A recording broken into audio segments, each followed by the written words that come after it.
This week on Today in Space, we are talking about the Polaris Dawn mission, which is the next big SpaceX launch. It's slated for August 27th, and it's going to push the bounds of space. Humans are going to fly farther from Earth, and they're going to be performing a spacewalk. And it's all civilian crew. We're going to talk all about it and why this mission is so incredible, including all the brand new suits. This is our 3D printed one, but we'll talk about that later.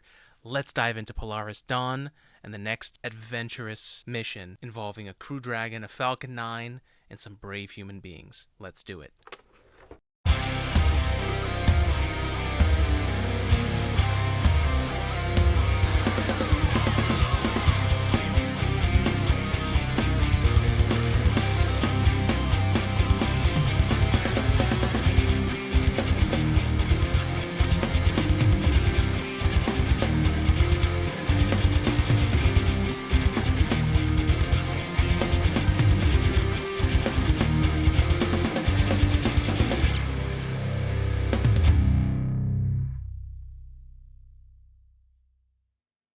Welcome, everybody, to Today in Space. As always, I am your space science podcast host from the East Coast, Alex Giorfanos. And this week, we are talking about the next crewed SpaceX flight, which is Polaris Dawn, the first commercial spacewalk that's going to be breaking all sorts of space flight records and doing so many new things, pioneering the final frontier and pushing what human beings have been able to do in space. There's a ton of spacesuit technology. The crew is fascinating, and we're going to talk all about that. First, make sure to go follow us on social media. Today in Space Pod on Instagram and Twitter. Today in Space on TikTok, and Today in Space Podcast on Facebook. You can email us at any time if you want to get involved with the show, share an idea, maybe there's something you want us to cover. Hit us up with all of that at todayinspacepodcast@gmail.com. And of course, there's our free playlist, which will be perfect for this launch, coming up no earlier than August 26th, although I think now it might be pushed to the 27th.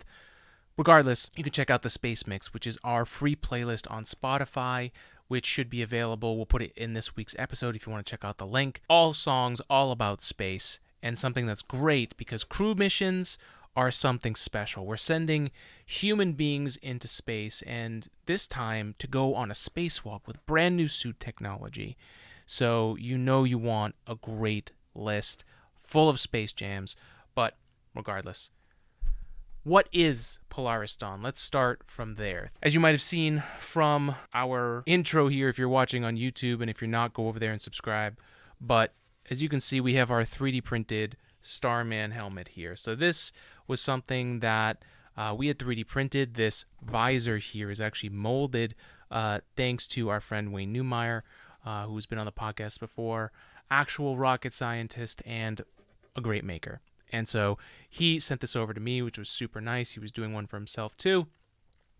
But we have this helmet. This has traveled around, but this helmet is what you're going to be seeing these astronauts wearing up in space. But there's going to be a few upgrades. But SpaceX has enabled so much of spaceflight, from launching NASA astronauts to these possibilities where there are individuals who have the money and the means to help fund a mission like this. And for a company like SpaceX, it's great because it means they get to develop their technology. And with a private mission, there's just different things and a different risk set that the people on board can take. But we'll talk about that in just a second. First, if we're going to talk about Polaris Dawn, we need to talk about the origin of all of this, which is Inspiration 4. If we go to the inspiration4.com website, Inspiration 4 marked the world's first all-civilian mission to orbit. The mission was commanded by Jared Isaacman, the then 38-year-old founder and chief executive officer of Shift 4 Payments, and an accomplished pilot and adventurer. Inspiration 4 departed Earth from Kennedy Space Center's historic Launch Complex 39A, the embarkation point for Apollo and Space Shuttle missions, and traveled across a low Earth orbit on a 3-day journey that eclipsed more than 90% of Earth's population.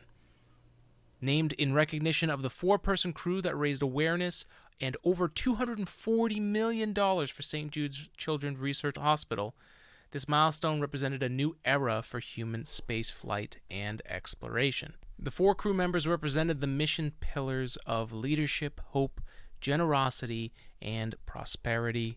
For leadership, Jared Isaacman, who was the mission commander, who on top of being the CEO of Shift 4 Payments, is a well-accomplished aviator and adventurer. Haley Arsenault served as the Hope Chair and medical officer for the mission. She's a physician assistant at St. Jude's Children's Research Hospital and a pediatric cancer survivor. I love Haley's story. Generosity, Chris Sembrowski served as mission specialist and data engineer and Air Force veteran. He won the generosity seat and an individual who supported the St. Jude's mission of finding cures and saving children. Chris is also works in the aerospace industry. And then there's prosperity. Dr. Cyan Proctor served as mission pilot and is an inspirational entrepreneur who has used the power of Shift 4 Shop to launch her dream business. She's a geoscientist, explorer, and artist.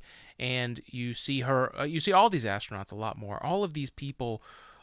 Jared Isaacman is the one that set this up. What ended up happening in 2021 was one of the most inspirational human missions that we've had in a very long time. All civilians going into orbit for the first time. It was the first mission of its kind. There's even a documentary that I think was on Netflix about the inspiration for crew, and I mean I've got goosebumps thinking about it. It was such a cool mission, and Polaris Dawn, the Polaris Program, these 4 missions that are coming up here, is the next journey where Jared Isaacman will be the mission commander once again and bring another crew into space to, this time, push even further than the team went last time. This 3-day mission becomes a 5-day mission and a spacewalk mission using essentially the same spacecraft, but going up one more time to do an EVA at about 700 kilometers or 435 miles above the Earth, which would be a new record for human spaceflight, for orbiting around the Earth in a spacewalk that comes from the Gemini era. Folks, this week we're talking about astronauts, civilians, right? Going into space as astronauts to push the bounds of what humans have been able to do for orbiting the Earth and going on a spacewalk, right? The amount of training and effort and all the preparation that goes into what it means to be an astronaut, going into space, preparing for all the different scenarios. You've got to be dialed in, you've got to be on it, and you need to make sure that your brain's in a place so that you're not stressed out, that you're thinking clearly. If we take that for our lives, right? What are you doing like these astronauts to be able to run your playbook of life and get through whatever it is that you're doing? For us, we love using our productivity shot, Magic Mind. And Magic Mind is great because, we've been on it for 21 days here in a row. We do cycles with it throughout the year. And on our 21st day, right, is around 3 weeks or so. There is a thunderstorm happening in the background if you hear that. It's not the energy of all the Magic Mind. You can even tell in the way that I'm delivering this. You go back the last 3 episodes. I'm dialed in, I'm tuned in. It's after work, right? It's after dinner. It's a late night here, and I'm still rolling. So much of that is from the Magic Mind routine that we've got going on. So go right now, magicmind.com/today20. Get 48% off your first subscription or 20% off one-time purchases with the code today20 at checkout. Look, 21 days in, I'm rocking, I'm rolling. If you're looking for the little bit of edge, if you're looking for your caffeine intake, which we drink, caffeine's a big part of this. It helps that caffeine last longer. You don't get the huge spike and the huge drop. For us, it just helps add all the things that you're losing by using caffeine because you are tired. You're trying to get yourself to forget that you're tired. Magic Mind helps fill in the gaps of everything that you're losing, replenishing you on a daily basis. And after 21 days, I haven't stopped my coffee intake, and I'm rocking and rolling. We want you to, too. magicmind.com/today20. 48% off your first subscription or 20% off your one-time purchase with code today20. Check it out. All right, back to the episode. All right, it's human spaceflight, so the most important thing to talk about here is the crew. So sitting at Mission Commander is Jared Isaacman. We know Jared from Inspiration 4, and he's a leader of this mission. He holds several world records, including 2 speed around the world flights in 2008 and 2009 that raised money and awareness for the Make-A-Wish Foundation, and he's flown in over 100 air shows as part of the Black Diamond Jet team, dedicating every performance to charitable causes.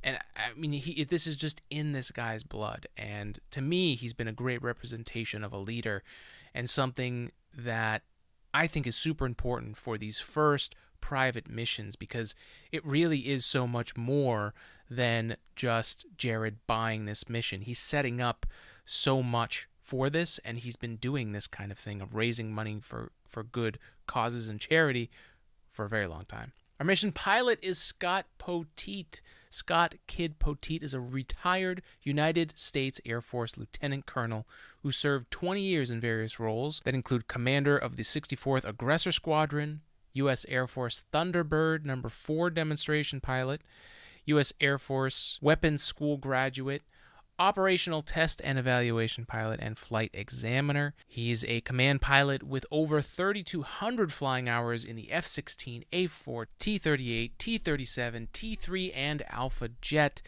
Over 400 hours of combat time during Operations Northern Watch, Southern Watch, Joint Guardian, Freedom Sentinel, and Resolute Support. Following his Air Force career, Kid served in various roles that include Director of Business Development at Draken International and VP of Strategy at Shift 4 with Jared Isaacman. Kid is also an accomplished collegiate runner and triathlete, and competing in 15 Ironman triathlons, which is crazy, since 2000, which includes 4 Ironman World Championships in Kailua Kona, Hawaii. Our mission specialist is Sarah Gillis, which if you saw that Netflix documentary, or the documentary on the Inspiration 4 mission, Sarah is the one who has been training the astronauts for these private missions and to use Dragon. Sarah Gillis is a lead space operations engineer at SpaceX, responsible for overseeing the company's astronaut training program. This includes the development of mission-specific curriculum and training execution for both NASA and commercial astronauts who fly aboard the Dragon spacecraft.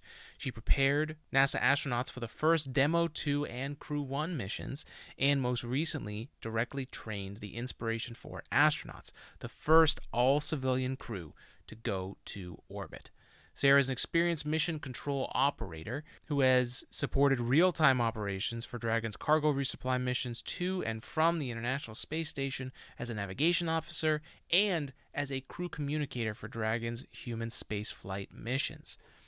Raised from a very young age to be a classical violinist, Sarah changed directions when a beloved high school mentor, former NASA astronaut Joe Tanner, encouraged her to pursue a degree in aerospace engineering. Another musician in aerospace. In 2015, while studying engineering and dance at the University of Colorado Boulder, Sarah started an internship at SpaceX, working on human-in-the-loop testing of the Dragon spacecraft interior before moving into the astronaut training program full-time. Originally from Boulder, Colorado, Sarah is an avid hiker, climber, and adventurer, all of which let her enjoy one of her favorite things, a cup of hot coffee, while camping in the wilderness. I like that, Sarah. And then there is Anna Manon, who is the other mission specialist and the medical officer on board. Now, Anna Manon is a lead space operations engineer at SpaceX, where she manages the development of crew operations and serves in mission control as both a mission director and crew communicator.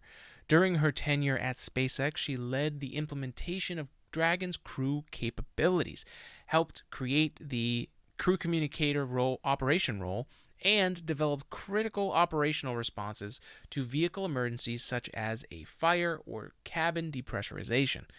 Anna served in mission control during multiple Dragon missions such as Demo 2, Crew 1, CRS-22, CRS-23, Crew 3, Crew 4, and Axiom 1, so plenty of experience with Anna. Prior to SpaceX, Anna worked for 7 years at NASA as a biomedical flight controller for the International Space Station. In this role, she supported space station crews for mission control, helped integrate international partner engineers, and medical care, and led the planning and execution of all biomedical operations for Expedition 47/48.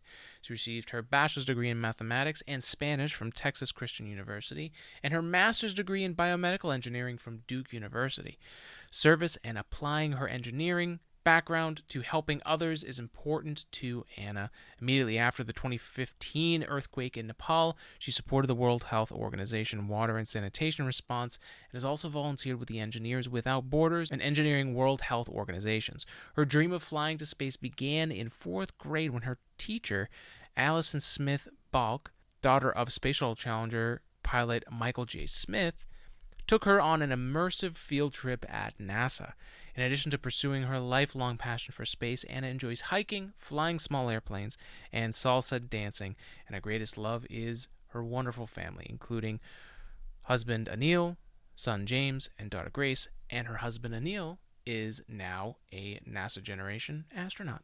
Now, Polaris Dawn is all about figuring out a way to test new suit technology, because as SpaceX's goal is to make life interplanetary, the idea is to use the moon as stamping grounds to eventually colonize Mars and to have humans live and work in space long term on different planets, so that in the case of any kind of Armageddon where Earth is unable to protect itself from an asteroid impact or worse happens on the planet, making it unlivable, we will have set up human beings on Mars so that humanity can survive, even if one planet ends up getting destroyed.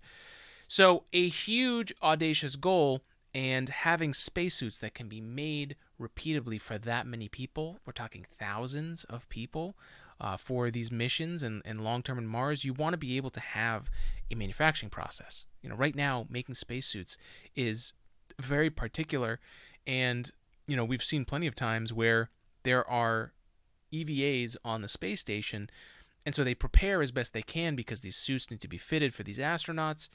And if something goes wrong, there isn't a spare suit for them to do that. And if another astronaut can fit in that suit, they might be able to do it. But if they haven't prepped for it, basically that spacewalk is over. Now, if we talk about the spacesuit itself, we talked about how it's an upgrade from the IVA, but it will also double as both, right? You're now going to have a spacesuit that can be used for intravehicular activity as well as extravehicular activity or outside. Now, the visor is coated with a very special material. It has copper and indium tin oxide with an anti-fog treatment on the interior, which I can definitely say from my visor right here, I could use.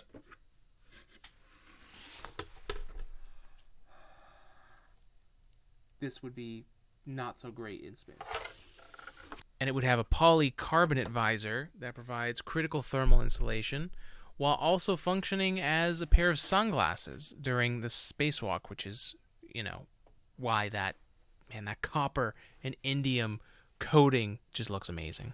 And while there's a ton of amazing stuff here, I think the most important thing about these spacesuits is the mobility aspect, right? These suits have such a drastic improvement of the movement for individual fingers and joints and everything in general. Like, this semi-rigid design could be a next big thing. And what I really like about it is the fact that the seamstresses that are involved in making these suits and these fabrics that really just defy so much of what we know for human spaceflight and human spacesuit technology in a time where we do need an update to new technology, and companies that have been hired for this have been struggling.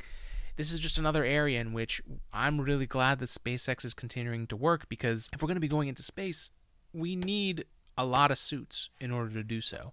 So I know I'm excited to learn more about how these are made just in general, and the people behind them, because I think that's such an underrated story and such an incredibly valuable thing for us to need for human spaceflight. But this would be the first commercial spacewalk, with Inspiration 4 being the first commercial orbital flight. Now, the spacewalk is going to take place about 700 kilometers above the Earth, which would be the record for an EVA orbiting Earth, which would be incredible. And these new SpaceX EVA suits will be an upgrade from the IVA suits, which we see the astronauts don inside of the vehicle. And in order to get from inside the vehicle to outside the vehicle, SpaceX had to add a completely new design to allow the hatch to be open and to allow for the proper venting and pressurization they're going to have to do when they go out and then re-enter to then return home. Now, this altitude is very interesting. It's the highest altitude for any Dragon mission so far.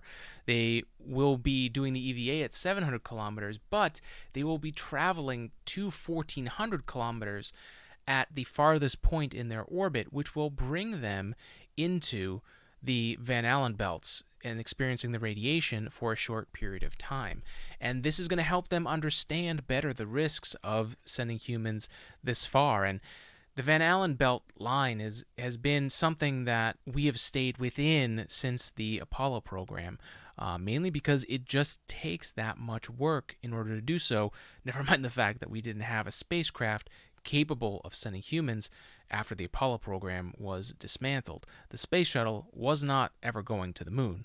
So going back to the Van Allen belts is incredible, especially considering the fact that Artemis 2 will be sending the first humans back to the moon since the Apollo program ended. So the fact that this mission gets to go before that is pretty special and an amazing sneak peek for all of us as human spaceflight becomes more and more regular with all of these missions coming up. And so it's endeavoring for the record of highest Earth orbit ever flown, and both Anna and Sarah would hold the record for the farthest that any women have flown from Earth ever in history. And that's, of course, precluding Christina Koch, who will be on the Artemis 2 mission as the first woman to orbit the moon. But on August 27th, it will be Sarah and Anna's days to shine, as well as the rest of the crew. And they're going to be doing some pretty incredible health impact research.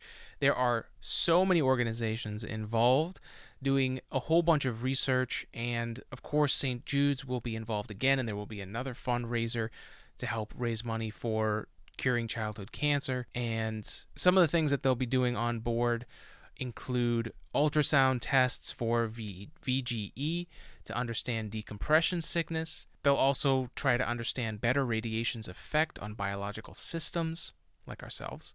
They're going to be doing multi-omic analyses for long-term biobank to understand, you just kind of have this bank of information, what happens with human spaceflight. So this mission is also going to be adding to what NASA has been doing. And I think what's happening is really underrated, because this could just be a private mission and they could have just bought something from SpaceX and not really spent all this time to dive into, what would be valuable for the whole space industry and for just spaceflight, human spaceflight in general. So there was real thought put into this, and the fact that they're doing research that's going to supplement what NASA is doing just adds so much value to this whole space progress that we're having right now and pushes us all further. And what's really interesting is this will also involve more research into SANS, or SANS, which is Spaceflight Associated Neuroocular Syndrome, which is a key risk for long-term human spaceflight. And so just going off of this article here in Nature, just to understand what this is a little bit more. In this introduction, it says, prolonged exposure to microgravity during long-duration spaceflight, or LDSF, produces variable physiologic and pathologic cardiovascular, hematologic, skeletal muscular, and neuroocular changes in the human body. The neuroocular clinical and imaging findings have been termed Spaceflight-Associated Neuroocular Syndrome, or SANS. These findings observed in astronauts during and after LDSF include unilateral or bilateral optic disc edema, chorioretinal folds, retinal nerve fiber layer thickening, hyperopic refractive shifts, and posterior globe flattening. And the findings of SANS are being monitored longitudinally by NASA, and the underlying pathogenesis behind SANS remains ill-defined, and the etiology is likely multifactorial. So a lot of industry jargon there for the fact that for long-duration human spaceflight, there are certain things that we have found to be things we need to look out for, right? We're not just going to send someone on this crazy, multi-year mission into space, number one, because we don't have that technology, but number two, because we don't know what's going to happen to human beings when they live in space long term. Even the astronauts on the space station have incrementally increased what they do in space. Like, the amount of physical activity that's done in space is really impressive. They built a whole gym that they get to use to counteract the effects of gravity. But this specific SANS is interesting because obviously you don't want to have to go on a space mission and then come back and find out that you might go blind or that your eyesight is impaired permanently. The fact is, we don't know all of the different ways that you can be affected or how different biology of different people affects how that happens to you. And some people who might be more robust against it and those who might have more of an effect with it.